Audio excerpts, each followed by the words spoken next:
మాణిక్యం అలాగే మాణిక్యం కూతురు అంటే రామలక్ష్మి చెల్లెలు ఇద్దరు కూడా రామలక్ష్మిని ధనాన్ని చూడడానికి వస్తారు. సరే సీత కూడా వాళ్ళందరినీ సాదరంగానే ఆహ్వానిస్తాడు. ఈలోపు అక్కడికి శ్రీలత అలాగే శ్రీవల్లి సందీప్ వీళ్ళు వస్తే ఇక మాణిక్యం వాళ్ళకి సాదరంగా ఆహ్వానం పలుకుతూ శ్రీలతకు కొద్దిగా చురకలు అంటిస్తూ ఉంటాడు. అయితే అది భరించలేని శ్రీలత వెంటనే ఇమీడియట్ గా అక్కడున్న ప్లేట్లు తీసి విసిరి కొడుతూ ఉంటుంది.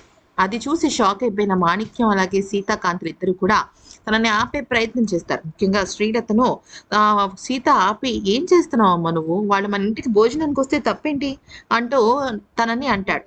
అయితే తప్పేరా, తప్పే, అయితే ఇక తప్పేనని తనని ఆ మాణిక్యాన్ని ఇంట్లో చూడడం నాకు ఇష్టం లేదు అంటూ మాణిక్యాన్ని తిడుతుందనమాట.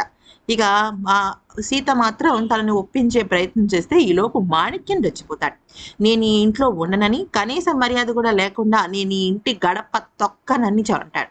దాంతో రామలక్ష్మితో పాటుగా ధన కూడా ఫీల్ అవుతాడు.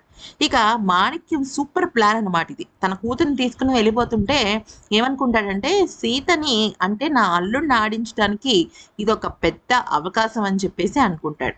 అయితే ఇక ధన బయటకు వచ్చి నీకు జరిగితే అవమానం నాకు జరిగినట్టే నేను కూడా వచ్చేస్తాను అంటే అప్పుడు ఈ మాణిక్యం ఒక ఐడియా ఇస్తాడు.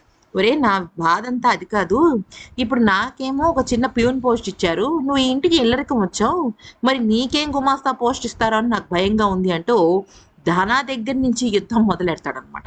మరి ఈ వీడియో నచ్చితే లైక్, షేర్ అండ్ సబ్స్క్రైబ్.